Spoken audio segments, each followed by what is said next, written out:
জান্নাতের মোট দরজা হলো 8টি। নিজেই কিন্তু দোয়ায় কুনুত পারে না, কথা কোন ঠিক কি ঠিক না? দোয়ায় কুনুতটা ঠিকভাবে পারে না, সারাদিন মোবাইলে এই যে নামাইতাছে আর দেখতাছে, আরে এমন হয়েছে, আরে ভাই এমন হয়েছে, অথচ ভাই এত পড়া পড়লেন, একটু কোরআন শরীফ একটু পড়েন, কয় ভাই আমার সময় নেই। ভাই ভাই যদি মিলে যায় তাহলে তাদের নামে আর কোনো গুনাহ লেখো। এক দল করে, আরেক ভাই আরেক দল করে, জোরে তাকায় বলে তুমি আমার সাপোর্ট করো না, তুমি। আল্লাহর সন্তুষ্টি, কার সন্তুষ্টি? আল্লাহর সন্তুষ্টি। এত কিছু করার মূল উদ্দেশ্য হইল আল্লাহকে পাওয়া। সব কিছুর পরে যদি আল্লাহকে পেয়ে যাই তাহলে আমাদের এই কষ্ট করা, টাকা পয়সা খরচ করা তাহলে সার্থক হবে। আর আল্লাহকে যদি আমি আর আপনি পেয়ে যাই, আল্লাহকে পাইলে আল্লাহ আমাদেরকে দিবেন কি? এর বিনিময়ে কি দিবেন? সবাই বলেন না, দিবেন কি? জান্নাত দিবেন। মাশাআল্লাহ, এই তো জান্নাত দিবেন। সবাই একটু ফাঁকে ফাঁকে বললেন আমার সাথে, জান্নাত দিবেন আল্লাহ পাক রব্বুল আলামিন। তাহলে জান্নাত পাওয়া এটা নির্ভর করে আল্লাহর সন্তুষ্টির মাধ্যমে। আল্লাহর সন্তুষ্টি হাসিল হবে, আল্লাহ আমাদেরকে পরকালে জান্নাত দিবেন। একটু জান্নাতের পরিচয়টা একটু আমাদের জানা দরকার, কেমন জান্নাত আল্লাহ আমাদেরকে দিবেন। বুখারী শরীফের 3227 নম্বর হাদিসের মধ্যে আসছে, আল্লাহ বলেন, আল্লাহ রসুল বলেন জান্নাতের দরজা হলো মোট 8টি। বলেন কয়টি?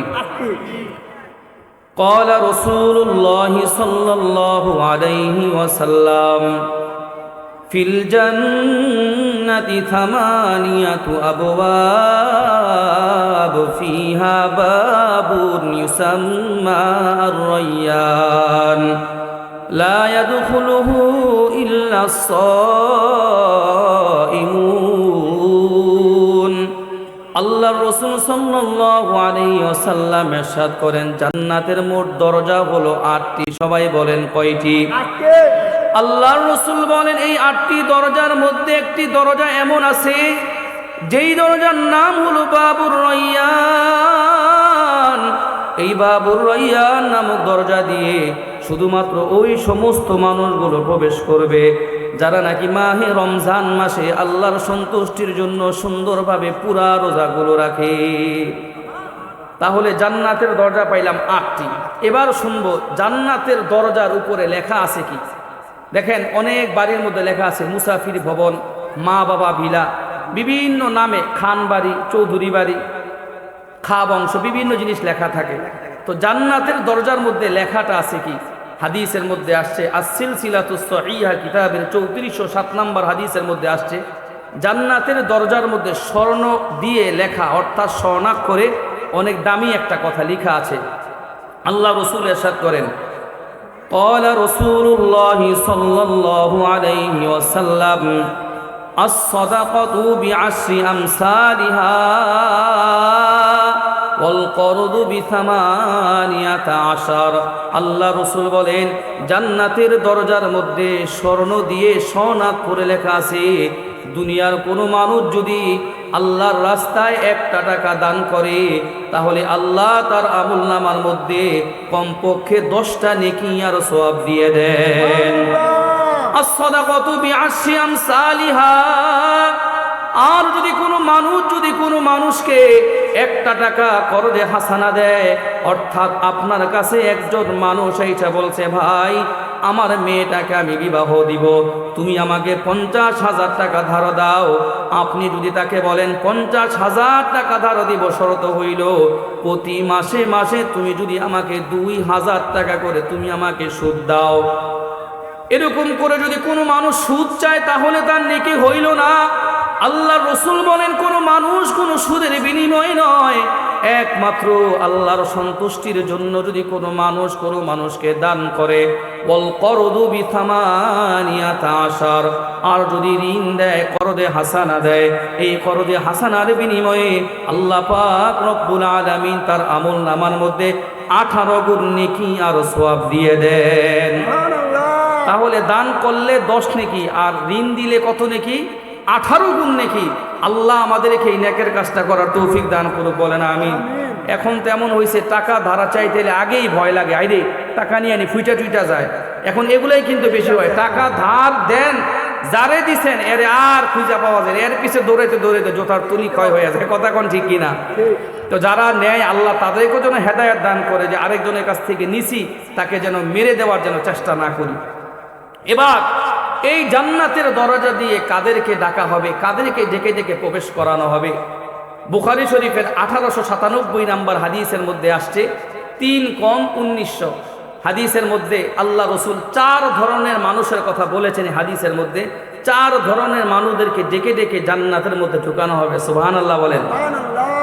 قال رسول الله صلى الله عليه وسلم من كان من أهل الصلاة دعي من باب الصلاة।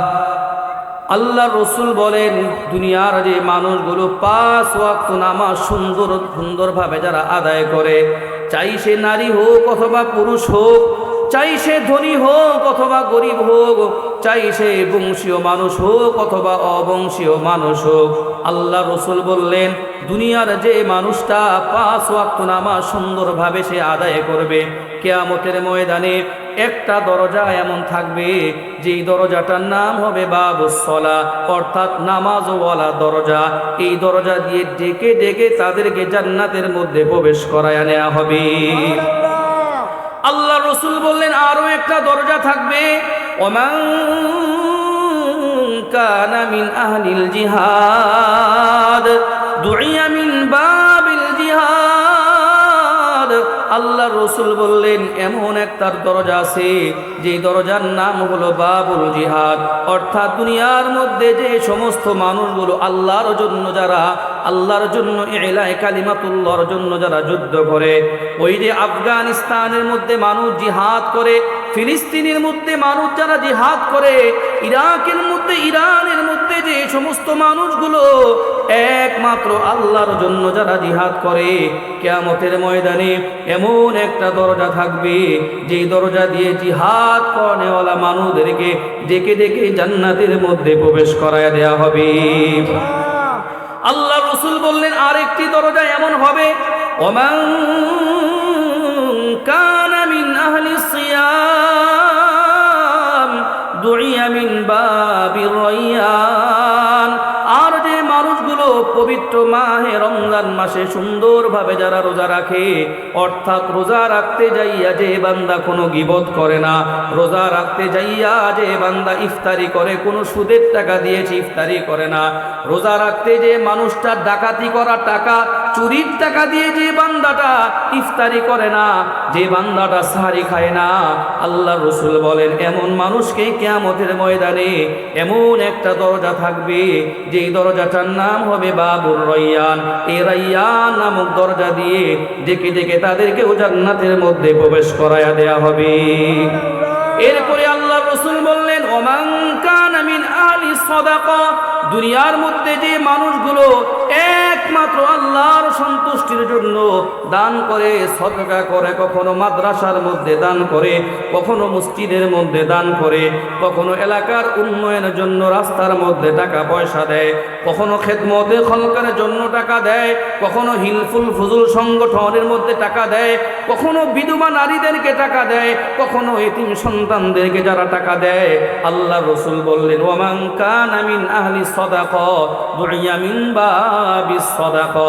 কিয়ামতের ময়দানে এমন একটা দরজা থাকবে যেই দরজাটার নাম হবে বাবুস সাদাকা, অর্থাৎ দান করেওয়ালা দরজা। সেই দরজা দিয়ে ডেকে ডেকে তাদেরকে জান্নাতের মধ্যে প্রবেশ করায়া দেওয়া হবে। 4টা দরজা পাইলাম। তো এই হাদিসগুলো যখন আল্লাহ রসুলের বড় একজন সাহাবী, আমি নাম বলবো না, আপনারা বলেন, সব কাজে আগে থাকতো, বলেন তো তার নাম কি? নাম কি? মাশাআল্লাহ, হযরতে আবু বকর সিদ্দিক রাদিয়াল্লাহু তাআলা আনহু সব কাজে যিনি আগে থাকতেন। তো তিনি আল্লাহ রসুলকে বললেন, ইয়া রাসূলুল্লাহ, এই যে আপনি যে আলামতগুলো বললেন, এমন গুণ কি কোনো মানুষের মধ্যে পাওয়া দেওয়া সম্ভব যার মধ্যে সবগুলো গুণ থাকবে? ফাকাল আবু বকরিন ফাহাল ইউদআ আহাদুম মিন তিলকাল আবওয়াব কুল্লুহা ইয়া রাসূলুল্লাহ। ওগো আল্লাহর রাসূল, এমন কি কেউ আছে যাদেরকে এই সমস্ত দরজাগুলো তাদেরকে ডেকে ডেকে জান্নাতের মধ্যে প্রবেশ করাবে? অর্থাৎ 4 দরজা তাকে ডাক দিবে। রোজা নামক দরজা ডাক দিবে, দান কওয়ালা নামক দরজা ডাক দিবে, সদকা কওয়ালা নামক দরজা ডাক দিবে, নামাজওয়ালা দরজা তাকে ডাক দিবে। আল্লাহর রাসূল বললেন, নাআম আরজু আন তাকুনা মিনহুম। ও আবু বকর, আমি নবী বিশ্বাস করি সেই মানুষটাই হইবাই তুমি, যাকে 4 দরজা দিয়ে ডেকে ডেকে জান্নাতের মধ্যে প্রবেশ করানো হবে। সুবহানাল্লাহ। তাহলে এমন গুণ আল্লাহ আমাদেরকেও দান করো, সকলে জোরে বলেন না আমিন। এবার এই জান্নাতের দরজাগুলো আল্লাহ তাআলা দুনিয়ার মধ্যেই মাঝে মাঝে খুলে দেন। সুবহানাল্লাহ, জোরে বলেন। আল্লাহ জান্নাতের দরজাগুলো দুনিয়াতে কখন কখন খোলেন, একটু মনোযোগ দিয়ে শুনলে বুঝবেন। এই যে জান্নাতের বাণীগুলো শুনাইলাম, আল্লাহ দুনিয়ায় থাকতেই মাঝে মাঝে দরজাগুলো আমার জন্য আপনার জন্য খুলে দেন। মুসলিম শরীফের 2565 নাম্বার হাদিসের মধ্যে আসছে, 2565 নাম্বার হাদিসের মধ্যে প্রিয় নবীজি ইরশাদ করেন, قال رسول الله صلى الله عليه وسلم تفتح أبواب الجنة يوم الاثنين ويوم الخميس। আল্লাহর রাসূল বললেন, প্রত্যেক সোমবার এবং বৃহস্পতিবার আল্লাহ পাক রব্বুল আলামিন বান্দার জন্য জান্নাতের দরজাগুলো খুলে দেন। এখন এই দরজাগুলো দিয়ে কারা প্রবেশ করবে, কাদের জন্য খুলে দেওয়া হয়? আল্লাহর রাসূল বললেন, ফায়াগফিরু লিকুল্লি আবদিন লা ইউশরিকু বিল্লাহি শাইআ। আল্লাহর রাসূল বললেন, সবাইকে মাফ করে দেওয়া হয়, তবে এমন কিছু মানুষদেরকে ক্ষমা করা হয় না যে মানুষগুলো শিরিক করে, যে মানুষগুলো বেদাত করে। যদি কেউ মাজারে যে সেজদা দেয়, জোরে বলেন মাজারে সেজদা দেওয়া হালাল না হারাম? জোরে বলেন। মাজারে যাইয়া যদি কেউ সেজদা দেয়, কেউ যদি বাজারে যাইয়া যদি কেউ সেজদা দেয়, কেউ যদি বড় একটা বট গাছ দেখা যদি কেউ সেজদা দেয়, কেউ যদি কোনো পীরের দরবারের মধ্যে যে যদি কেউ সেজদা দেয়, আল্লাহ রাসূল বললেন এই সেজদা দেওয়ার মালিক একমাত্র, তার সামনে ব্যতীত অন্য কাউকে সেজদা দেওয়া যাবে না। সবাই চিৎকার দিয়ে জোরে বলেন তো তিনি কে? তো তিনি কে? আল্লাহ পাক রব্বুল আলামিন নবীর মাধ্যমে জানায়া দিলেন, যারা শিরিক করে তাদেরকে আমি আল্লাহ ক্ষমা করব না। আল্লাহ রাসূল আরো বললেন, ইল্লা রাজুলান কানাত বাইনাহু ওয়া বাইনা আখিহি শাহনা। আবার এমন ভাইদেরকে আল্লাহ রাসূল বলেন ক্ষমা করা হয় না যে এক ভাই আরেক ভাইয়ের সাথে দ্বন্দ্ব লেগে আছে। আপন ভাই আপন ভাইয়ের সাথে টাকা পয়সা নিয়ে 2-3 বছর যাবত কথাবার্তা বলে না। এক ভাই আরেক ভাইয়ের ঘরে খাবার খেতেও যায় না। এক ভাই আরেক ভাইয়ের সন্তানদেরকে পর্যন্ত ডাক দেয় না। আপন ভাতিজাদেরকে একটু ডাক দিয়ে কথা পর্যন্ত বলে না, শুধুমাত্র সম্পত্তির কারণে। আল্লাহ রাসূল বললেন, আবার তাদেরকেও ক্ষমা করা হয় না যারা ভাই ভাই দ্বন্দ্ব লেগে একে অপরের সাথে কথা বলে না। আল্লাহ রাসূল বললেন, আল্লাহ পাক রব্বুল আলামিন ডাক দিয়ে বলেন, ফায়ুকালু আনজিরু হাত্তা ইয়াসতালিহা, আনজিরু হাত্তা ইয়াসতালিহা, আনজিরু হাত্তা ইয়াসতালিহা। আল্লাহ রাসূল বলেন, আল্লাহ পাক রব্বুল আলামিন এই কথাটা 3বার বলেছেন। ও আমার ফেরেশতারা, তোমরা অপেক্ষা করো, দেখো না ওই ভাইয়েরা তারা একে অপরের সাথে মিলে যায় কিনা, তারা একে অপরের সাথে ঝগড়া মিটাইয়া তারা একে অপরের সাথে কথাবার্তা বলে কিনা। ভাই ভাই যদি মিলে যায় তাহলে তাদের নামে আর কোনো গুনাহ লেখো না, তাহলে বোঝা যায় ভাই ভাইয়ের সাথে কোনো ঝগড়া করা যাবে না। কথা বলেন ঠিক কি ঠিক না? কিন্তু দেখা যায় এই যে আমাদের বাংলাদেশ এখন নির্বাচন আসছে, একটা আমেজ ভাব নির্বাচন নিয়ে, আহেরে এত দলে বিভক্ত, এক ভাই এক দল করে, আরেক ভাই আরেক দল করে, শুধু এইটাই বাঁকা নজরে তাকায় বলে তুমি আমার সাপোর্ট করো না, তুমি ভালো না, তুমি আমার সাপোর্ট করো না, না তুমি ভালো না। আমাদের নারায়ণগঞ্জে 4 আসনেই তো অভাব নাই মার্কার, প্রায় 13 জন প্রার্থী, কারে থুয়ে কারে ধরবেন, কাকে রেখে কারে ধরবেন? কিন্তু মাঝখান দিয়ে নেতার তো কোনো ক্ষতি হইল না। আপনি একে অপরের সাথে ঝগড়া কইরা বাঁকা নজরে তাকাইয়া তারে আপনি কোন পরে কিন্তু নির্বাচনে পরে দেখা নিমু, তুই ভালো না, তুই আরেকজনের দল করস, এরকম বলে কি বলে না ভাই? অথচ আল্লাহ রাসূল বলল, শোনো তুমি এই নির্বাচনে কেন্দ্র কইরা ভোটাভুটিরে কেন্দ্র কইরা যেন আমাদের পারস্পরিক কোনো দ্বন্দ্ব না হয়, অথচ দেখেন 12 তারিখ যখন চলে যাবে, 13 তারিখ থেকে যেই জিতুক, আপনি যে তার সাথে রাগারাগি করলেন, মুখ কালা করে থাকলেন, এর সাথে না রাস্তাতে হাঁটার সময় দেখা হইব, নেতার আপনি খুঁজে পাইবেন না। তাহলে এই নির্বাচনকে কেন্দ্র করে আমরা যেন কেউ কারো দুশ্মন না হই, কথা বলেন ঠিক কি ঠিক না? নির্বাচনকে কেন্দ্র করে একই এলাকার মানুষ যেন দলে দলে আমরা বিভক্ত না হই। আরে ভাই, নির্বাচন তো চলে যাবে একদিন পরে, আপনি যে তার সাথে কথা বললেন না, আপনি যে তার উপরে মন ভার করে রাখলেন, আপনি যে তারা দেখলে বেশকি মারলেন, এই লোকটাও তো কইব কিরে ওই আমার নির্বাচনের জন্য এমন করলো। ব্যক্তি গণতান্ত্রিক দেশ, পছন্দ থাকতেই পারে, মার্কার তো অভাব নাই। হরিণ আছে, হাত পাকা আছে, এই খেজুর গাছ আছে, ফুটবল আছে, হাতি আছে, এরপরে শাপলা কলি আছে, এরপরে ঠেলা গাড়ি আছে, অভাব নাই একটার পরে একটা। কারো থিয়া কারো ধরবেন। আমার কথা হলো ভাই, রিক্সা আছে, আমরা কেউ কারো সাথে ঝগড়া করব না, বলেন ইনশাআল্লাহ। নির্বাচন যেখানে মধ্যে সেখানে যা, কিন্তু আমরা ভাই ভাই কেউ দ্বন্দ্বে জড়াবো না, একে অপরের সাথে মারামারি কাটাকাটি হানাহানি করব না, বলেন ইনশাআল্লাহ, জোরে বলেন। নির্বাচনের মধ্যে কেউ ঝগড়াঝাড়ি করবেন, কেউ কোনো মারামারি কাটাকাটি হানাহানির মধ্যে যাব না। হোক সে একদল করছে, তার দিকে বাঁকা নজর তাকানো কোনো প্রয়োজন নাই ভাই। আমরা ভাই ভাই মিলেমিশে থাকতে চাই, কথা বলেন ইনশাআল্লাহ।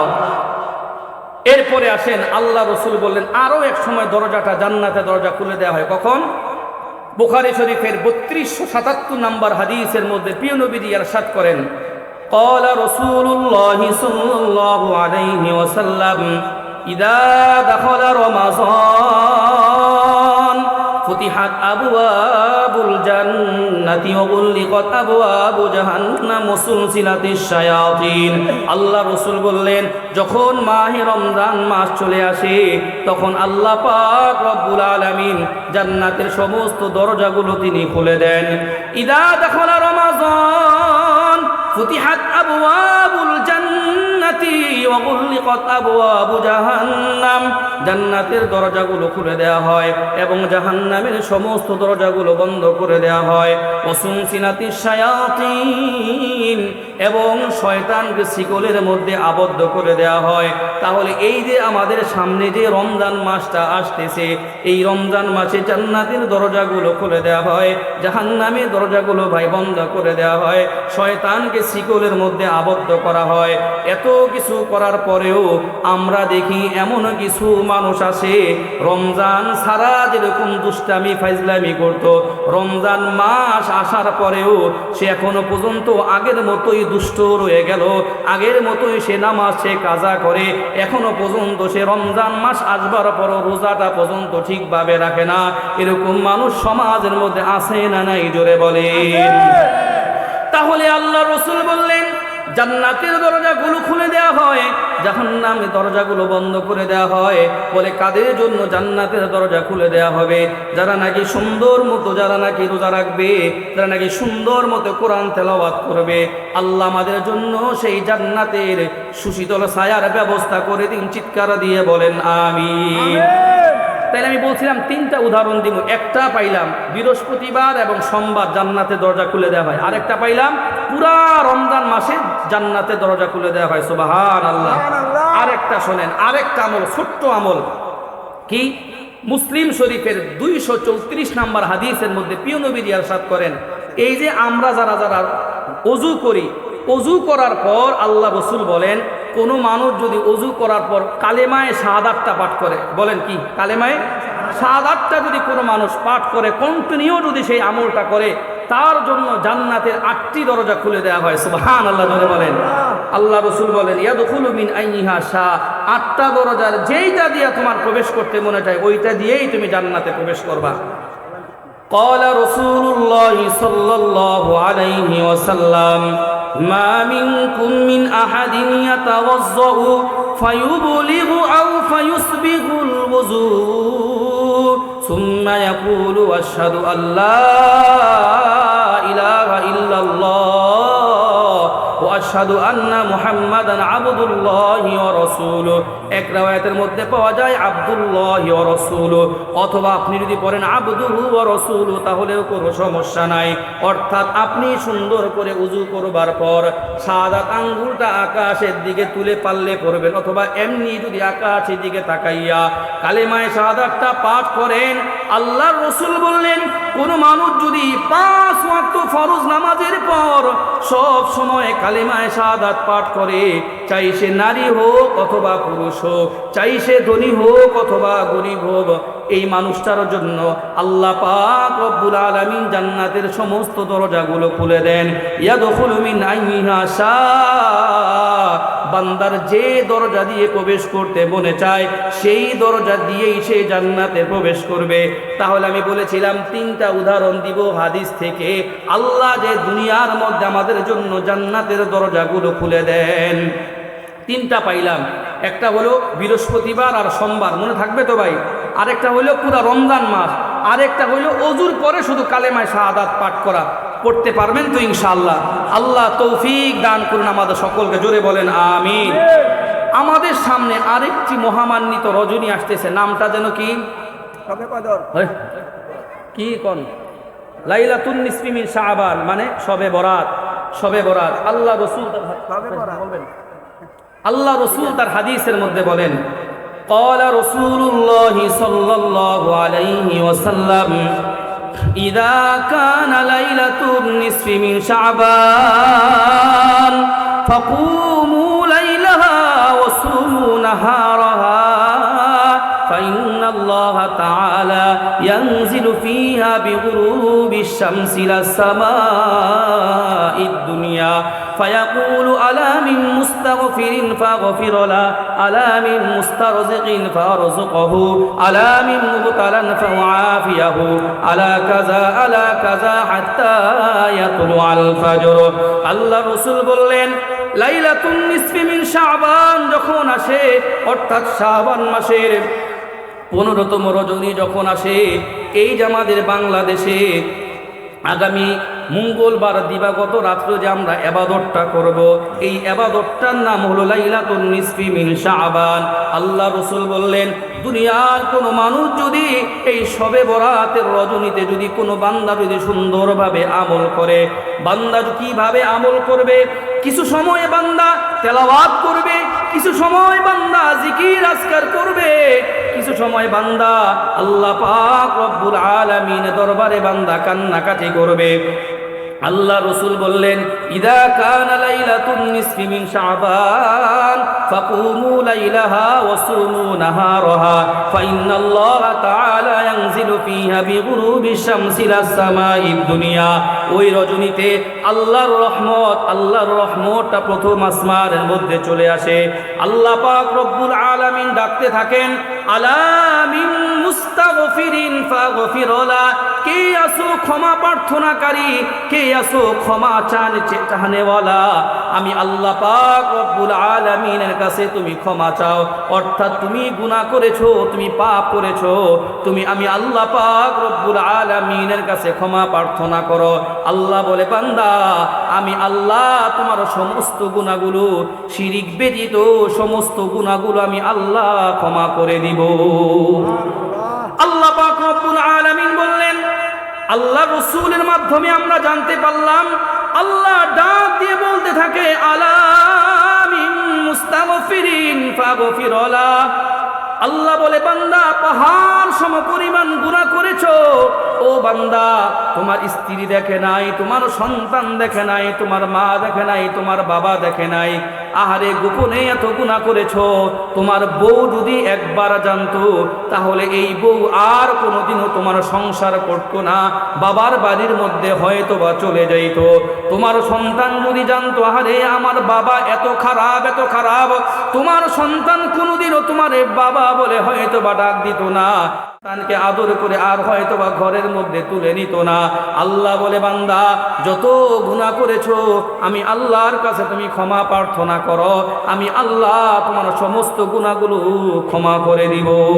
সুবহানাল্লাহ। আলা মিন মুস্তাগফিরিন ফাগফির লা, আলা মিন মুস্তারজিকিন ফারযুকহু, আল্লাহ রসুল বললেন, ও বান্দা, তোমার রিজিকের মধ্যে অভাব। আল্লাহ তাআলা ডাক দিয়ে বলে, বান্দা, তোমার রিজিকের অভাব থেকে পরিত্রাণ পাওয়ার জন্য আমি আল্লাহর কাছে দুইটা চোখের পানি ফেলে তুমি একটু দোয়া করো বান্দা। ও বান্দা, তুমি না বিসিকের মধ্যে ফ্যাক্টরি দিয়েছো, নিটিং ফ্যাক্টরি, প্রিন্টিং ফ্যাক্টরি, তোমার ফ্যাক্টরির মধ্যে এখন আগের মতন কাজ নাই, তুমি শ্রমিকের ঠিকভাবে বেতন দিতে পারো না, তুমি ঋণ হয়ে যাচ্ছ, তুমি কোটি কোটি টাকা তোমার ড্যামারেজ দেওয়ার উপক্রম হয়ে গেছো বান্দা, তুমি এখন রিজিকের মধ্যে সংকীর্ণতা চলে আসছে, তুমি এই সময় আমি আল্লাহর কাছে তুমি কান্না করতে থাকো, আমি আল্লাহর কাছে চাইতে থাকো।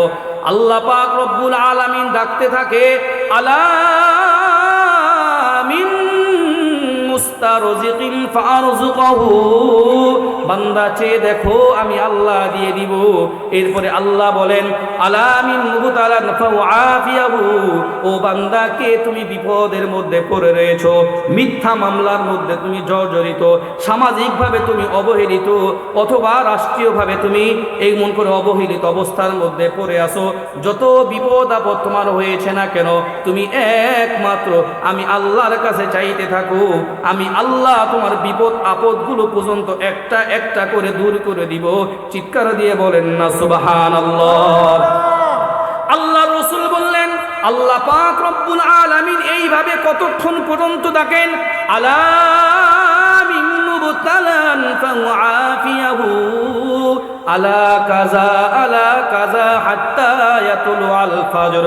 আল্লাহ রাসূল বলেন, ফজর পর্যন্ত আল্লাহ পাক রব্বুল আলামিন নাম ধরে ধরে ডাকতে থাকে, বলতে থাকে, ও শাসনগাঁও, ও এনায়েতনগর এলাকার মসজিদ এলাকার মানুষ কে কে আছো বিপদগ্রস্ত, আমি আল্লাহর কাছে তুমি একটু চাও। ও পূর্বপাড়া এলাকার মানুষ চাও, ও শাসনগাঁও দেওয়ানবাড়ির মানুষ তুমি আমার কাছে চাও, ও ভোলাইলের মানুষ তুমি আমার কাছে চাও, ও মাজদাইলের মানুষ তুমি আমি আল্লাহর কাছে তুমি চাইতে থাকো। আল্লাহ বলে, বান্দা, তোমার চোখের এই দুইটা ফোঁটা পানি আমি আল্লাহর কাছে এত প্রিয় হয়, তোমার এই দুইটা চোখের পানির ফোঁটার এত দাম উহুদ পাহাড়ের চাইতো তোমার এই দুইটা চোখের ফোঁটার পানির আমি আল্লাহর কাছে এত বেশি দাম।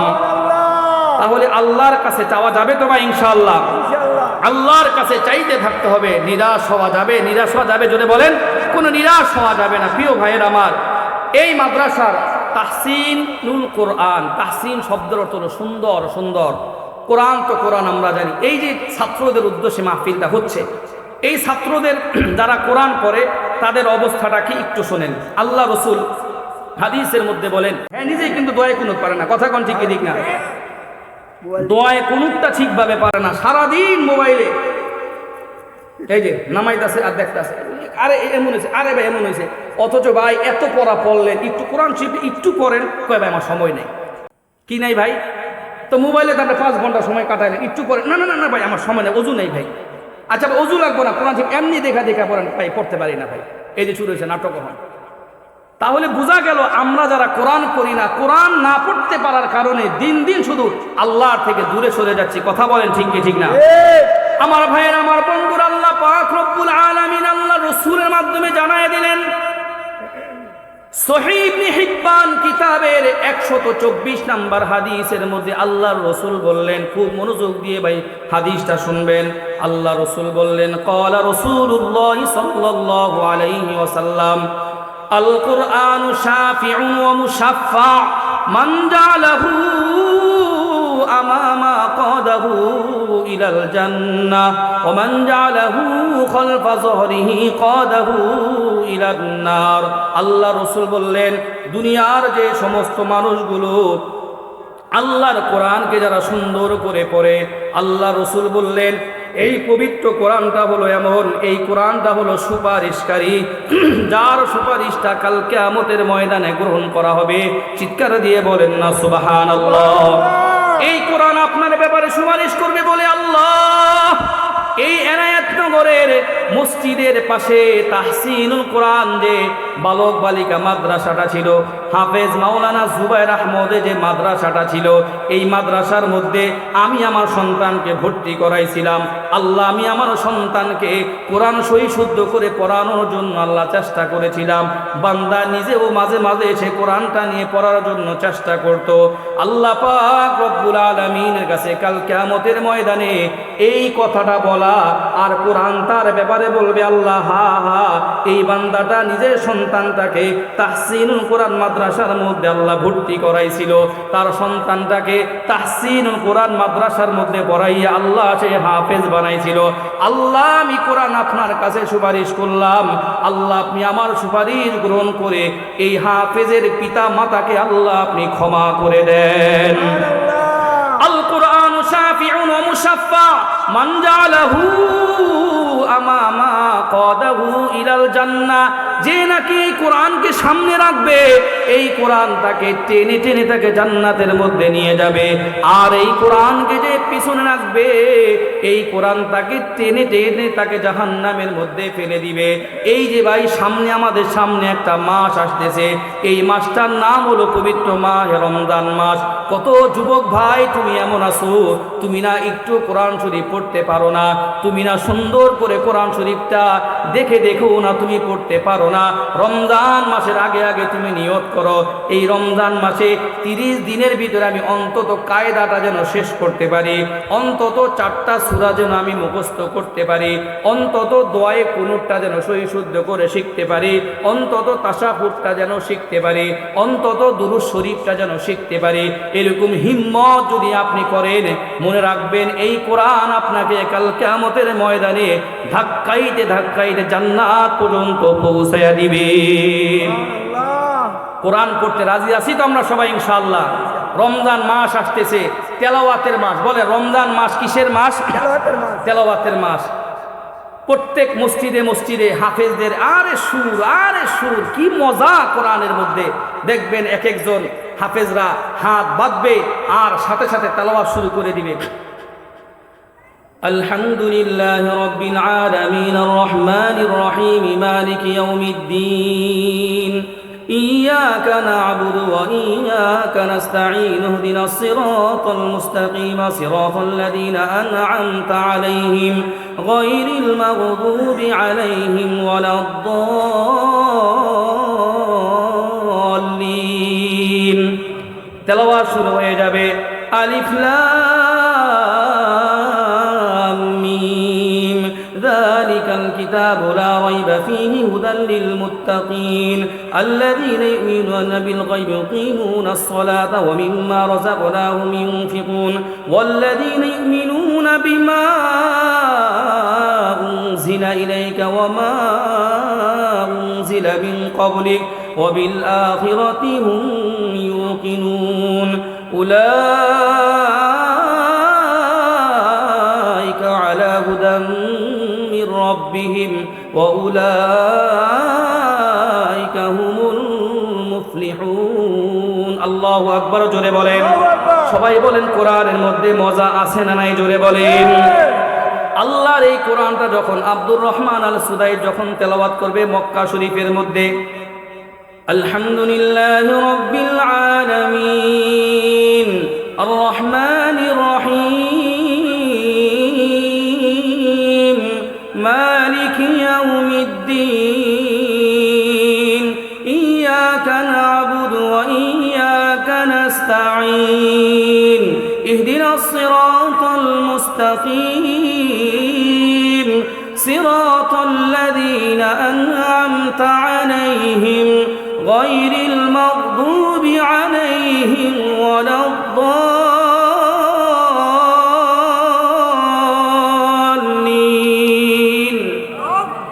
আরেক রকম মজা কোরআনের মধ্যে মজা আছে না? জোরে বলেন। তাবারাকাল্লাযী জাআলা ফিস সামাই বুরুজান وجعل فيها سراجا وقمرا منيرا وهو الذي جعل الليل والنهار خلفة لمن أراد أن يذكر যাক্কারা আও আরাদা শুকুরা। বলেন আল্লাহু আকবার। আল্লাহর এই কোরআনের মধ্যে আল্লাহ মজা রেখেছেন। প্রিয় ভাইয়েরা আমার, আমি বলছিলাম তাহসিনুল কোরআন বালক বালিকা মাদ্রাসার মধ্যে এসে আমি যদি আমার সন্তানকে ভর্তি করাই, আমি যদি আমার সন্তানকে হাফেজ বানাই, এই সন্তান কাল কিয়ামতের ময়দানে আমার জন্য নাজাতের জরিয়া হয়ে যাবে। চিৎকার দিয়ে বলেন আমিন। অত্যন্ত দামি চমৎকার একটা হাদিস, আমাদের প্রত্যেকটা পিতা মাতার জন্য একটা দামি একটা হাদিস শোনাই। মুসনাদে আহমদের 22,950 নাম্বার হাদিস, খুব মনোযোগ দিয়ে শুনবেন। কিয়ামতের ময়দানে পবিত্র কোরআন শরীফটা হাফেজে কোরআনের সামনে আসবে। বলেন আল্লাহু আকবার। এই কোরআন হাফেজে কোরআনের সামনে এসে হাফেজে কোরআনকে বলবে, হাল তাআরিফুনি, ও হাফেজে কোরআন তুমি আমারে চিনো? হাফেজে কোরআন বলবে, মা আরিফুক, আমি তো তোমারে চিনি না। বলে, আরে তুমি আমারে ভুলে গেছো, আমি না তোমার দুনিয়ার বন্ধু ছিলাম। সুবহানাল্লাহ। আনা সাহিবুকাল কোরআন, আমি হলাম দুনিয়ায় তোমার বন্ধু পবিত্র কোরআন। এরপরে আবার বলা হবে, কোরআন বলতে থাকবে, আনাল্লাযী আযমাআতুকা ফিল হাওয়াজির ওয়া আসহারতু লাইলাক, ও হাফেজে কোরআন কিয়ামতের ময়দানে আমি তোমাকে পানি পান করতে দেই নাই। রমজান মাসে পড়তে পড়তে তোমার গলা শুকিয়ে যাইত, তোমাকে আমি পানি পান করতে দেই নাই। আরও একটা কারণ ছিল, ওয়া আসহারতু লাইলাক, তুমি রাত্রিবেলা কোরআন পড়তা, ঘুমাইতে মন চাইতো, আমি তোমারে ঘুমাইতে দেই নাই, তুমি রাত্রেও তুমি তেলাওয়াত করছো। ওয়া আসহারতু লাইলাক। এরপরে কথাটা খুব আরও দামি। মনে করেন হুজুর হাফেজে কোরআনের বাপ, আল্লাহ হাফেজে কোরআনের বাপ বানায় দেখ, বলেন আমিন। মানে তার ছেলের আল্লাহ হাফেজ বানাক। তো হাফেজটা ডাকতে হবে, এদিকে আসো। তো বলবে, ইউরতুল মুলকা বিয়ামিনিহি, হাফেজে কোরআনের ডান হাতের মধ্যে আল্লাহ পাক রব্বুল আলামিন দুনিয়ার রাজত্বটা দিয়ে দিবেন। সুবহানাল্লাহ, জোরে বলেন। ওয়াল খুলদা বিয়াসারিহি, আল্লাহ রাসূল বলেন তার বাম হাতের মধ্যে চিরকাল যেন সে এই জান্নাতের মধ্যে থাকতে পারে, এই জন্য তাকে আরেকটা সার্টিফিকেট দিয়ে দেওয়া হবে। এরপরে কি, ওয়ায়ুযউ আলা রাসিহি তাজুল ওয়াকার, তার মাথার মধ্যে স্বর্ণের দামি একটা মুকুট পরিধান করায় দেওয়া হবে। তাইলে হাফেজে কোরআনের ডাইন হাতেও একটা পাইলো, বাম হাতে একটা পাইলো, মাথার মধ্যে পাইলো। বাপ মায় কি দোষ করলো? এখন হুজুরে কি দিব আল্লাহ এটা বলেন। আল্লাহ রাসূল বলেন, ওয়ায়ুকসা ওয়ালিদা হুল্লাতাইন লা ইউকাউমিমু লাহুমা আহলুদ দুনিয়া, হাফেজে কোরআনের পিতামাতাকে আল্লাহ পাক রব্বুল আলামিন এমন দামি দামি দামি দামি পোশাক পরিধান করায় দিবেন, বলে দুনিয়ার মানুষ এই পোশাকের দাম তারা দিতে পারবে না। সুবহানাল্লাহ, জোরে বলেন। দাম তারা দিতে পারবে না। যেমন আমার এই জামাটা ধরেন আমি মক্কা থেকে আনছি, এটার ব্র্যান্ড কি বলে মক্কা, এটা এখন বাংলাদেশে নাই, আবার কাপড় আনলে পাওয়া যাবে ধরেন। তো বলে এমন পোশাক দেওয়া হবে, এই পোশাকের দাম বাংলাদেশের মধ্যে নাই, মক্কা মদিনার মধ্যে নাই, বলে এত দামি পোশাক। বলে আরেকটা কি, ওয়ায়ুকসা ওয়ালিদা হুল্লাতাইন লা ইউকাউমিমু লাহুমা আহলুদ দুনিয়া, হাফেজে কোরআনের বাপ মা জিজ্ঞেস করবে, মাহমুদি সাহেব আল্লাহর কাছে জিজ্ঞেস করবে, আল্লাহ আপনি আমারে এত দামি পোশাক কেন দিলেন? বিমা কুসিনা হাজা, আল্লাহ পাক রব্বুল আলামিন ফেরেশতার মাধ্যমে তাকে জানায় দেয়া হবে, বিআখজি ওয়ালাদিকুমাল কোরআন, ও রেজাউল করিম মাহমুদি আপনার সন্তান মাদানীনগরে পড়া, মক্কিনগরে পড়ে অথবা তাহসিনুল কোরআন বালক বালিকা মাদ্রাসার মধ্যে পড়ে হাফেজ হয়েছিল, পাগড়ি নিয়েছিল, রমজান মাসে তারাবি পড়াইতো, হালাল খাইতো হারাম খাইতো না। এই কারণে সন্তানের কারণে আজকে আপনাকে এত দামি পোশাক পরিধান করা দেয়া হইল। তাহলে বোঝা যায় কিয়ামতের ময়দানে শুধু হাফেজে কোরআনের দাম নাই, তার পিতা মাতারও আল্লাহ দাম রেখেছেন। চিৎকার দিয়ে বলেন কথা ঠিক কি ঠিক না? আল্লাহ আমাদের প্রত্যেককে হাফেজে কোরআনের বাপ মা হওয়ার তৌফিক দান করুন। সকলে চিৎকার দিয়ে বলেন আমিন। আল্লাহ মাহফিলকে কবুল করুন, শ্রোতা মণ্ডলীকে কবুল করুন, আমিন। আলহামদুলিল্লাহি রাব্বিল আলামিন।